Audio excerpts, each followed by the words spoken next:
সুপ্রিয় শিক্ষার্থী বন্ধুরা, কেমন আছো সবাই? সবাই এখন একদম নিরন্তর অবকাশ যাপন করছো, কারণ আমাদের কিছু রাজনৈতিক সামাজিক প্রেক্ষাপটের কারণে আমাদের ষান্মাসিক যে সামষ্টিক মূল্যায়ন হচ্ছিল সেগুলো স্টপ হয়ে গেছে। কিছু মূল্যায়ন হয়নি, যে রুটিনটা দেওয়া ছিল সেই রুটিন থেকেও কিছু মূল্যায়ন চলে গেছে, যেগুলো হয়তো পরবর্তীতে হবে। অর্থাৎ আলটিমেটলি আমরা কিছু ক্লাস মিস করছি এবং কিছু দিন হারিয়ে ফেলছি, যেগুলো আমাদের পরবর্তীতে আবার কাভার করতে হবে, শর্ট টাইমে পড়ে নিতে হবে। তো এই অবকাশকালীন সময়ে আমরা পরীক্ষার যে প্রস্তুতি সেটা তো নেবই, সেই সাথে যদি আমরা কিছু এক্সট্রা ক্লাস করে রাখতে পারি তাহলে আমাদের জন্য অনেক সুবিধা হবে কাভার করা। তো আজকে আমি নবম শ্রেণীর বাংলা বিষয়ের ষান্মাসিক সামষ্টিক মূল্যায়নের পর থেকে যে অংশগুলো আছে সেই অংশ থেকে আমি আজকে তোমাদের কিছু প্রথম ক্লাসটা নিতে যাচ্ছি। তো এখানে ষান্মাসিক সামষ্টিক মূল্যায়নে 112 পৃষ্ঠা পর্যন্ত ছিল। 112 পৃষ্ঠা পর্যন্ত আমরা এখন সেটা আজকে যে ক্লাসটা নিতে যাচ্ছি সেটা 113 পৃষ্ঠা থেকে ক্লাস করবো ইনশাল্লাহ। তো তোমরা সবাই আমার সাথে থাকো, আশা করি ক্লাসটা ভালো লাগবে।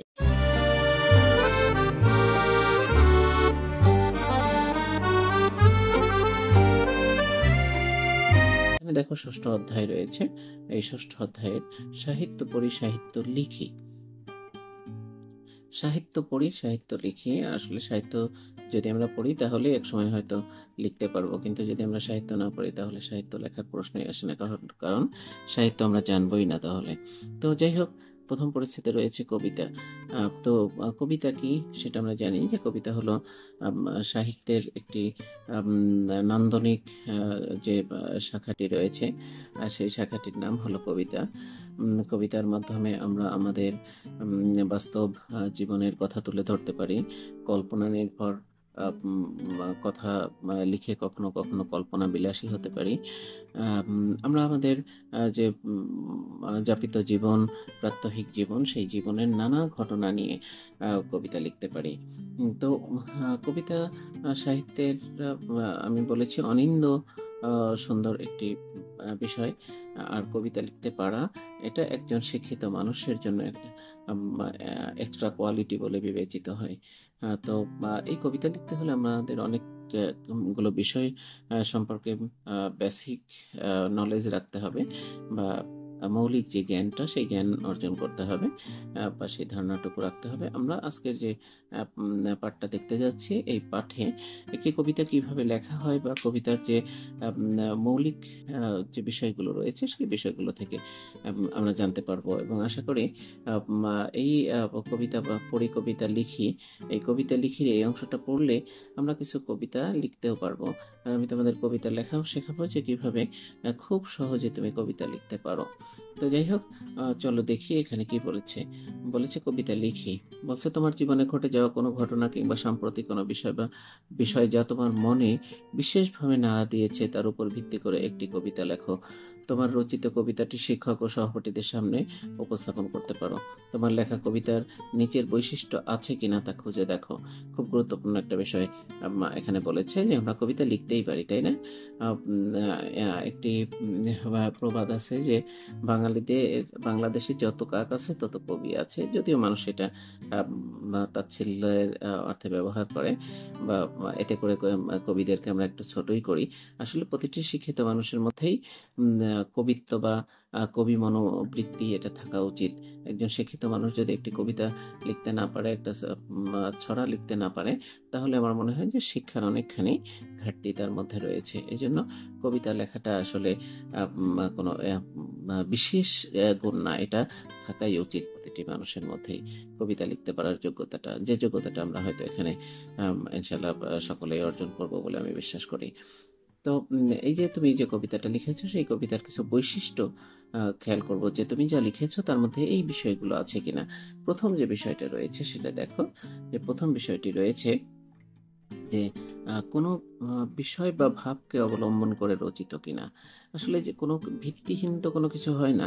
যাই লেখো তুমি, সেটা হতে পারে একটা কলম, সেটা হতে পারে তোমার পড়ার ঘর, সেটা হতে পারে যে তোমার একজন উত্তম বন্ধু, সেটা হতে পারে তোমার পারিবারিক বন্ধন, হতে পারে তোমার সামাজিক প্রেক্ষাপট, এমনকি হতে পারে যে তোমার তুমি যে আলপিনটা ব্যবহার করো খাতায়, সেই আলপিন নিয়েও একটা ছড়া বা কবিতা হতে পারে।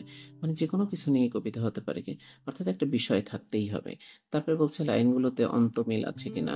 অন্তমিল, অন্ত শব্দের অর্থ হলো শেষ, আর মিল বলতে তো বোঝোই, অর্থাৎ শেষ যে লাইনের শেষের যে মিলটা সেটা আছে কিনা, সেটা তোমাকে খুঁজে দেখতে হবে। তাল দিয়ে পড়া যায় কিনা, সেটাকে তাল দিয়ে কিভাবে পড়া যায়, তালি দিয়ে পড়া যায় কিনা। অর্থাৎ তাল শব্দটা এসেছে কিন্তু তালি থেকে, অর্থাৎ আমরা যে তালি দেই সেই তালিতে একটা কি হয়, একটা রিদম থাকে, একটা তাল থাকে, অর্থাৎ সেই তাল দিয়ে পড়া যায় কিনা। তারপরে উপমা আছে কিনা। উপমা শব্দের অর্থ হলো উদাহরণ, কিছু রূপক অর্থ ব্যবহার করা হয়েছে কিনা বা উপমা ব্যবহার করা হয়েছে কিনা, এই বিষয়গুলো তোমাকে খুঁজে দেখতে হবে, 4টি। যদি কবিতার আরো বৈশিষ্ট্যগুলো বেশি, কিন্তু তুমি যেহেতু প্রথম লিখছো বা কিছুদিন ধরেই লেখো বা ছোটবেলা থেকেই লেখো, তো এই 4টি বৈশিষ্ট্য তোমার লেখার মধ্যে যদি থাকে তাহলে তুমি সেটাকে কবিতা বলতে পারো। চলো দেখি আমরা পরের অংশে কি বলেছে। এখানে বলেছে বিশেষ কোনো বিষয় বা ভাব নিয়ে কবিতা রচিত হয়। কবিতায় প্রতিফলিত হয় ব্যক্তির মনের আবেগ, অনুভূতি ও উপলব্ধি। কবিতার বাক্য গঠন ও ভাষাভঙ্গি গদ্যের বাক্য গঠন ও ভাষাভঙ্গির যে আলাদা হয়। কবিতার লাইনকে বলে চরণ এবং অনুচ্ছেদকে বলা হয় স্তবক। এই কথা দুইটা মনে রাখতে হবে আমাদের। চরণ এবং স্তবক কাকে বলে? চরণ হলো লাইন, কবিতার লাইনকে চরণ বলা হয়। আর কবিতার যে অনুচ্ছেদ থাকে, প্যারা প্যারা থাকে, সেই অংশটুকুকে বলা হয় স্তবক। বিভিন্ন ধরনের অলংকার ও ছন্দ কবিতার ভাষাকে সুন্দর করে। নিচে কবিতার অলংকার ও ছন্দ সম্পর্কে আলোচনা করা হলো। এখানে অলংকার কি? অলংকার বলতে আমরা বুঝি যে গহনা, তাই না, অর্নামেন্ট, যেটা মেয়েরা পরে, নারীরা পরে। অলংকার পরলে পুরুষেরাও পরে, পুরুষদেরও সে অলংকারগুলো একটু ডিফারেন্ট, ভিন্ন রকম হয়। তুমি যদি হাতে একটা আংটি পরো সেটা একটা অলংকার, তারপরে তুমি যদি একটা ভালো ঘড়ি পরো সেটা অলংকার। অর্থাৎ এই যে যা তোমাকে নান্দনিক করে, সুন্দর করে দেখতে, কি বলে যে আকর্ষণীয় করে, সেটাই হলো অলংকার।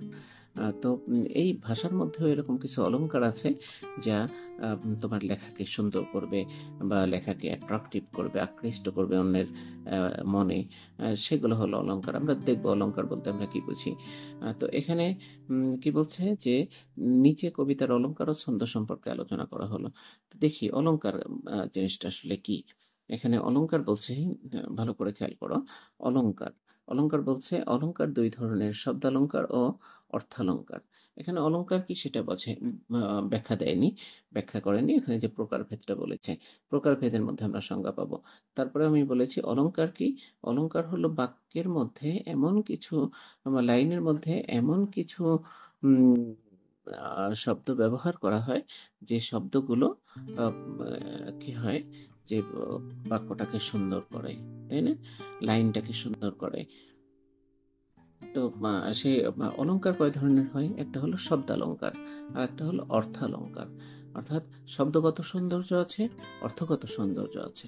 তো শব্দগত সৌন্দর্যকে বলা হয় শব্দালংকার, আর কবিতার মধ্যে যে অর্থগত যে সৌন্দর্য থাকে বা অ্যাট্রাকশন থাকে, সেটাকে বলা হয় অর্থালংকার।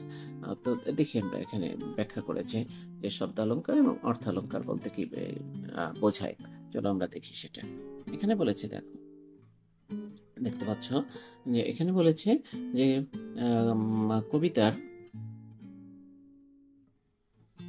কবিতায় প্রতি লাইনের শেষে প্রায় অন্তমিল দেখা যায়। এ ধরনের অন্তমিলকে অনুপ্রাস বলে। এই কথাগুলো তোমাদেরকে খুব ভালোভাবে মনে রাখতে হবে। এই যে যে শব্দগুলো আমি পড়ছি বা এই পাঠের মধ্যে আসছে, এই শব্দগুলোকে খুব ভালোভাবে মনে রাখতে হবে। অনুপ্রাস, অনুপ্রাস কাকে বলা হয়? যে অন্তমিল থাকে, অন্তমিল থাকে বাক্যের প্রতিটা লাইনের শেষে যে অন্তমিল বা শেষে যে মিল থাকে, সেই মিলটা হলো অনুপ্রাস, মিলকে বলা হয় অনুপ্রাস। যেমন চলি, বলি, হাওয়া, হাওয়া, যাওয়া ইত্যাদি। আবার কখনো, কখনো কবিতার চরণের মধ্যেও একই ধরনের পুনরাবৃত্তি ঘটতে দেখা যায়। যেমন গুরু, গুরু মেঘ, গুমরি, গুমরি, গরজে গগনে, গগনে। এখানে গ এবং র ধ্বনির পুনরাবৃত্তি ঘটেছে। এই ধরনের পুনরাবৃত্তির নামও অনুপ্রাস। আ উম অ এই পুনরাবৃত্তিটাও তো মিল, তাই না? অন্তমিল। তো এটাকে বলা হয় অনুপ্রাস। অনুপ্রাস এক ধরনের শব্দালঙ্কার। এই অনুপ্রাসটা বা এই যে বা উম আ লাইনের শেষে যে শব্দের মিল, অন্তমিল সেটা হলো শব্দালঙ্কার। আরো আছে শব্দালঙ্কার, আরো কিছু বিষয় আছে যেগুলো তোমরা বড় ক্লাসে গিয়ে পাবে। এরপরে রয়েছে দেখো অর্থালঙ্কার। অর্থালঙ্কার মানে যে অর্থগত যে সৌন্দর্য আমি বলেছিলাম, যে অর্থগত যে অ্যাট্রাক্টিভনেস সেটা হলো অর্থালঙ্কার। কবিতায় উপমার ব্যবহার করা হয়। যেমন রুগ্ন বৃদ্ধ ভিখারির রগ ওঠা হাতের মতন রুক্ষ মাঠ। এখানে রুক্ষ মাঠকে ভিখারির রগ ওঠা হাতের সঙ্গে তুলনা করা হয়েছে। কোনো কিছুর বৈশিষ্ট্য ফুটিয়ে তোলার জন্য অন্য কিছুর সঙ্গে এভাবে তুলনা বা সাদৃশ্য তৈরি করাকে উপমা বলা হয়। উপমা এক ধরনের অর্থালঙ্কার। এছাড়াও আরো কিছু অর্থালঙ্কার আছে, যেমন আমরা লাইনের মধ্যে, কবিতার লাইনের মধ্যে কখনো কখনো প্রবাদ বাক্য ব্যবহার করি, কখনো কখনো বাগধারার প্রয়োগ করে থাকি, কখনো কখনো দুইটা সমাসের প্রয়োগ করে থাকি। এগুলো সবগুলোই অর্থালঙ্কারের মধ্যে যায়। যদিও এখানে একটা বিষয় তোমাদেরকে বলেছে। তো এরপরে রয়েছে ছন্দ। ছন্দ কি? ছন্দ তো বোঝোই। ছন্দ বোঝার জন্য লয়, পর্ব ও মাত্রা সম্পর্কে ধারণা থাকা দরকার। ছন্দ আমরা বলি যে কেউ যদি একটা কথা বলে তার মধ্যে যদি একটু মিল থাকে আমরা বলি ওয়াও, ছন্দে ছন্দে কথা বলিস নাকি এখন। তো এই ছন্দ কি বোঝালাম আমি? যে তার কথার মধ্যে একটা রিদম আছে, একটা মিল আছে, একটা লয় আছে। তাহলে ছন্দ সম্পর্কে জানতে হলে আমাদের লয় সম্পর্কে জানতে হবে। লয় কি, পর্ব কি ও মাত্রা কি। এই তিনটা জিনিস মিলাই হলো ছন্দ হয়। লয় হলো কবিতার গতি। আমরা একটা কবিতা যখন পড়ি সেটা কোন গতিতে পড়ি, সেটাই হলো লয়। তারপরে পর্ব হলো কবিতার এক তাল থেকে আরেক তালের মধ্যকার অংশ, অর্থাৎ যে অন্তমিল থাকে, এই অন্তমিলের মধ্যকার যে অংশটুকু সেটাকে বলা হয় হলো পর্ব। আর মাত্রা হলো পর্বের একক। নিচের পদ্যাংশটুকু তাল রক্ষা করে পড়ো এবং খেয়াল করো। এই কবিতাটা আমরা পড়েছি।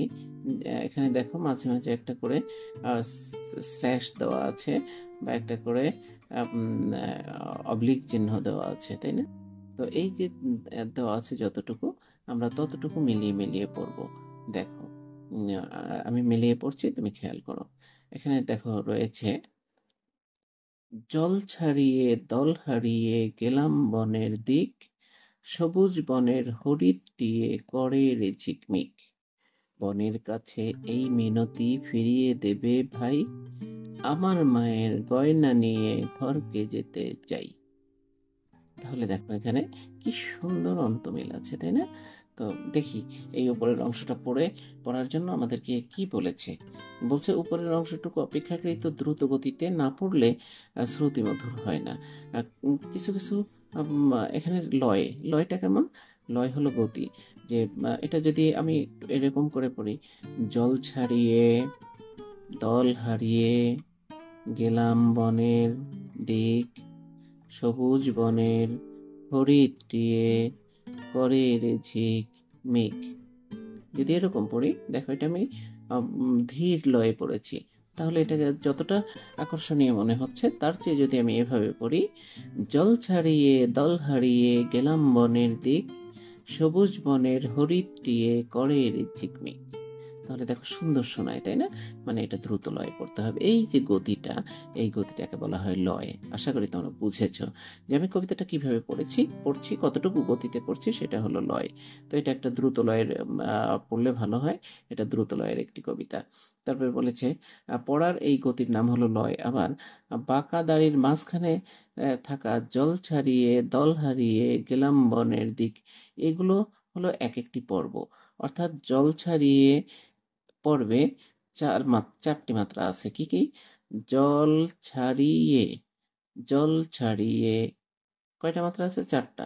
একইভাবে দল হারিয়ে, এখানেও ৪ টি মাত্রা আছে দেখো। যেমন দেখো, দল হারিয়ে, দল একটা, হা একটা, রি একটা, এ একটা। এইজন্য কিন্তু এটা খুব দ্রুত লয়ের এবং সুন্দরভাবে পড়া যায়। গেলাম বনের পর্বে ৪ টি মাত্রা আছে দেখো। গে একটা, লাম একটা, ব একটা, নের একটা। গেলাম বনের দিক, এবং দিকের একটি মাত্রা আছে, দিক। এখানে একটি মাত্রা। লয় পর্ব মাত্রা বিবেচনায় ছন্দ ৩ প্রকার: স্বরবৃত্ত, মাত্রাবৃত্ত এবং অক্ষরবৃত্ত। তাহলে আমরা বেশ কিছু বিভাজন পাচ্ছি, তাই না? এটা তোমাদের কাছে মনে হচ্ছে একটু কমপ্লেক্সিভ, যে ১ টা থেকে ৩ টা আসলো, ২ টা আসলো, আবার সেটা ২ টা থেকে আবার আরো ৩ টা আসলো। তো এটা আসলে বিষয়টা খুব সহজ। আর এগুলো এমন না যে একদম তোমাকে মুখস্থ করতে হবে, তোমার বুঝলেই হবে এটা। তো এই যে পর্ব, লয়, পর্ব, মাত্রা বিবেচনায় ৩ ধরনের ছন্দ রয়েছে। একটা হলো স্বরবৃত্ত, একটা হলো মাত্রাবৃত্ত, আর একটা হলো অক্ষরবৃত্ত। এর মধ্যে এই সংজ্ঞাগুলো দেওয়া আছে। এই যে নামগুলো দেওয়া, একটা হলো স্বরবৃত্ত, একটা হলো মাত্রাবৃত্ত, আর একটা হলো অক্ষরবৃত্ত। এর মধ্যেই এর সংজ্ঞাগুলো দেওয়া আছে। কিভাবে দেওয়া আছে চলো দেখে নিই। এখানে বলেছে ছন্দ ভেদে মাত্রা গণনার ধরন আলাদা হয়ে থাকে। ছন্দ অনুযায়ী মাত্রা গণনার যে ধরন সেটা ভিন্ন ভিন্ন হয়ে থাকে। এখানে দেখো, এখানে বলেছে স্বরবৃত্ত ছন্দ।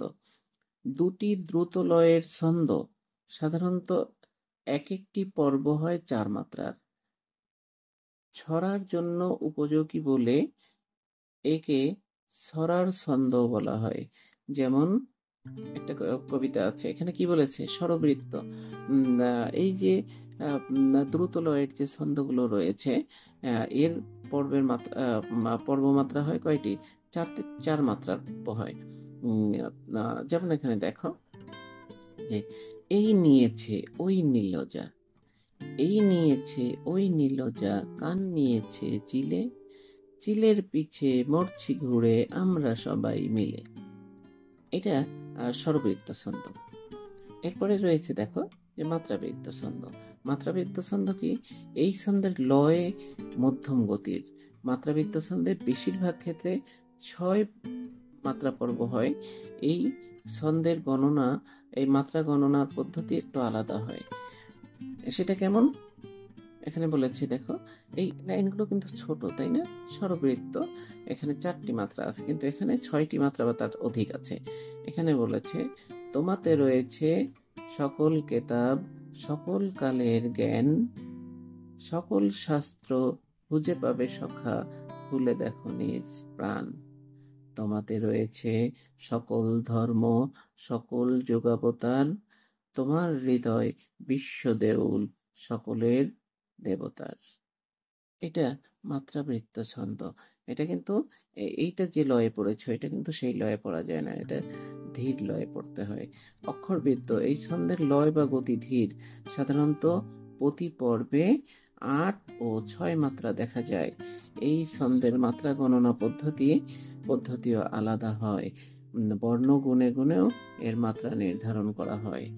যেমন এখানে খুব দারুণ একটা কথা বলেছে, যে তোমরা যখন কবিতা লিখবে তখন এত মাত্রা টাত্রা তো এগুলো মনে রাখা যাবে না। তো তখন তুমি বর্ণ গুনবে, যে বর্ণ সংখ্যা সমান যদি হয় এবং বর্ণের যে শেষ লয়টা আছে এটা যদি মিলে যায়, অন্তমিলটা হয়, তাহলেই তোমার কবিতা হবে, তুমি কবিতা লিখতে পারবে। যেমন এখানে দেখো বলেছে, হে দারিদ্র তুমি মোরে করেছ মহান, তুমি মোরে দানিয়াছ খ্রিস্টের সম্মান, কণ্টক মুকুট শোভা দিয়েছ তাপস, অসংকোচ প্রকাশের দুরন্ত সাহস। এটা অক্ষরবৃত্ত ছন্দ। এই ছন্দটা কিন্তু ধীর হয়। তাহলে আমরা একটু যদি অন্যভাবে মনে রাখি, যে স্বরবৃত্ত ছন্দগুলো দ্রুত লয়ের ছন্দ, যেগুলো দ্রুত লয়, আর মধ্যম লয়ের ছন্দকে বলা হয় মাত্রাবৃত্ত ছন্দ, এবং যেগুলো খুব ধীর লয়ে হয় সেটা হলো অক্ষরবৃত্ত ছন্দ। এই ছন্দের ৩ প্রকার আমরা জানলাম। তো অনেক কিছু জেনেছি আমরা। এই বিষয়গুলো যদি আমাদের মাথায় একটুখানি গেঁথে নিতে পারি, তাহলে আমরা কবিতা লিখতে পারবো। আর কবিতা কিভাবে লেখা যায়? খুব সহজে কবিতা কিভাবে লেখা যায় সেই বিষয়টি নিয়ে তোমাদের একটি ক্লাস নিব ইনশাল্লাহ, যে খুব সহজে কিভাবে কবিতা লেখা যায়। কারণ 6, 7, 8, 9 প্রত্যেকটা ক্লাসের বাংলাতেই এই কবিতা লেখার একটা বা রয়েছে, পার্ট রয়েছে বা একটা নির্দেশনা রয়েছে। তো কিভাবে আমরা সহজে কবিতা লিখতে পারি সেই বিষয়ে একটি ক্লাস নেব ইনশাল্লাহ। তো সে পর্যন্ত সকলেই ভালো থাকো, সুস্থ থাকো, এবং এই বন্ধকালীন সময়ে তুমি দারুণভাবে এই ক্লাসগুলো দেখবে এবং আয়ত্ত করে নেবে। তোমাকে এগিয়ে যেতে হবে, তোমাকে বসে থাকলে চলবে না। পৃথিবী থেমে যাবে, তুমি থামবে না। তাহলেই কি হবে, যে পৃথিবীতে যখন একসময় দ্রুত গতিতে চলবে, তার সাথে তুমি তোমার স্বাভাবিক গতিটা মেলালেই তোমার গতিটা দ্রুত হয়ে যাবে। এই জন্য বসে থাকা যাবে না, নিরন্তর লেখাপড়া করো। সবার জন্য মঙ্গল কামনা করে শেষ করছি। ভালো থাকো সবাই। আল্লাহ হাফিজ। আসসালামু আলাইকুম।